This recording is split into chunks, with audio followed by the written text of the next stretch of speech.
Hello and welcome. সবাইকে রায় বাহাদুরে স্বাগত। Today I am reviewing the most awaited film December 2018 Zero.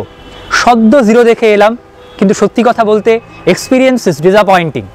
আপনারা সকলেই জানেন যে এই ছবিতে শাহরুখ খানের যে চরিত্র বাউয়া সিংয়ের কিছু হাইট ইস্যু এখানে দেখানো হয়েছে। চরিত্রটি বামন চরিত্র। এই রকম ছবি বামন ক্যারেক্টার হিন্দি ছবিতে কিন্তু আমরা এর আগেও দেখেছি। ধরা যাক কমল হাসানের আপ্পু রাজায় কোনো ধরনের গ্রাফিক্স কিচ্ছু ইউজ না করে কমল হাসান আপ্পু রাজা করেছিলেন।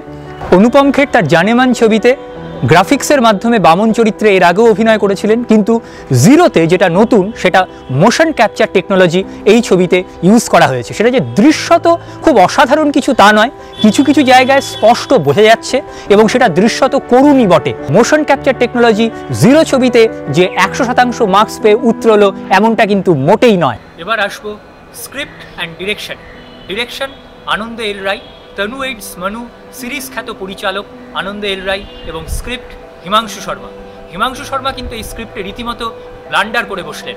মূলত তিনটি চরিত্র, আফিয়ার চরিত্র, সায়েন্টিস্টের চরিত্র যে চরিত্রে অভিনয় করেছে অনুষ্কা শর্মা, ববিতার চরিত্রে অভিনয় করেছে ক্যাটরিনা কাইফ, এটি একটি ফিল্ম স্টারের চরিত্র, এবং অতি অবশ্যই বাউয়া সিংয়ের চরিত্রে শাহরুখ খান। গল্প যত এগিয়েছে তত আজগুবি হয়েছে। সেকেন্ড হাফের গল্প জাস্ট অসহ্যকর, মাঝে মধ্যে নেওয়া যাচ্ছিল না, মনে হচ্ছিল হল থেকে উঠে বেরিয়ে যাওয়ার মতো সিচুয়েশান তৈরি হচ্ছিল। কারণ কি, কখনো শাহরুখের বিয়ের পিড়ি থেকে পালিয়ে যাওয়া এবং তারপর ববিতার প্রেমে পড়া, এই হলো মোটামুটি কাহিনী সম্পূর্ণ বলছি না, কাহিনী আপনারা দেখে আপনারা আপনাদের মতামত দেবেন। কিন্তু আবারও বলছি, কাহিনী অত্যন্ত দুর্বল। এই মুহূর্তে হিন্দি ছবি কিংবা আঞ্চলিক ছবির মূল যে জোরের জায়গা, যে সমস্ত কম বাজেটের ছবিগুলি সাকসেসফুল হচ্ছে, সেটা কিন্তু ভিন্ন ধরনের ইউনিক কাহিনীর জোরে। এই ছবিতে জিরোতে কিন্তু কোনো কাহিনী নেই। এবার আসি চরিত্রে। শাহরুখ খান এবং অনুষ্কা শর্মার যে রোম্যান্স সিন, সেই সিনে কিন্তু শাহরুখ খান আবারও ফাটিয়ে দিয়েছেন। দুজনেরই স্ক্রিন প্রেজেন্স অনবদ্য, এবং অনুষ্কা শর্মার এই চরিত্রটি এখানে হলো ফিজিক্যালি চ্যালেঞ্জড একটি চরিত্র।